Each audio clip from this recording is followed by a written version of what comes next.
ಚಿಕ್ಕಮಗಳೂರು ಜಿಲ್ಲೆಯ ಕುದುರೆಮುಖ ರಾಷ್ಟ್ರೀಯ ಉದ್ಯಾನವನ ವ್ಯಾಪ್ತಿಯಲ್ಲಿ ಭಾರೀ ಅಗ್ನಿ ಅವಘಡ ಸಂಭವಿಸಿದೆ.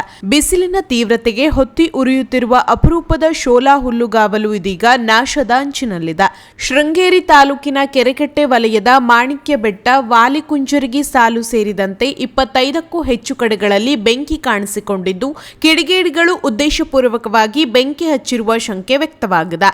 ಈ ಬೆಂಕಿಯಿಂದ ನೆಲದಲ್ಲಿ ಗೂಡು ಕಟ್ಟುವ ಪಕ್ಷಿಗಳು, ಕಾಡು ಪ್ರಾಣಿಗಳು ಹಾಗೂ ಅಪರೂಪದ ಸಸ್ಯ ಸಂಪತ್ತು ಸುಟ್ಟು ಹೋಗಿರುವ ಸಾಧ್ಯತೆ ಇದ್ದು, ಪರಿಸರವಾದಿಗಳು ತೀವ್ರ ಆತಂಕ ವ್ಯಕ್ತಪಡಿಸಿದ್ದಾರೆ.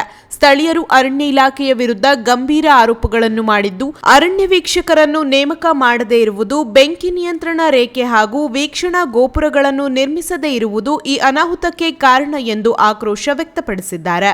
ಹಲವು ದಿನಗಳಿಂದ ಬೆಂಕಿ ಹೊತ್ತಿ ಉರಿಯುತ್ತಿದ್ದರೂ ಅಧಿಕಾರಿಗಳು ಸ್ಥಳಕ್ಕೆ ಭೇಟಿ ನೀಡಿಲ್ಲ ಎಂಬ ಆರೋಪವೂ ಕೇಳಿಬಂದಿದೆ. ಚಿಕ್ಕಮಗಳೂರು, ಶಿವಮೊಗ್ಗ, ಉಡುಪಿ ಹಾಗೂ ಮಂಗಳೂರು ಜಿಲ್ಲೆಗಳ ಗಡಿಗಳನ್ನು ಹೊಂದಿರುವ ಈ ಅರಣ್ಯ ಪ್ರದೇಶದಲ್ಲಿ ಬೆಂಕಿ ಅವಘಡವು ದೊಡ್ಡ ಪರಿಸರ ಸಂಕಷ್ಟವನ್ನುಂಟು ಮಾಡುವ ಭೀತಿ ಇದೆ.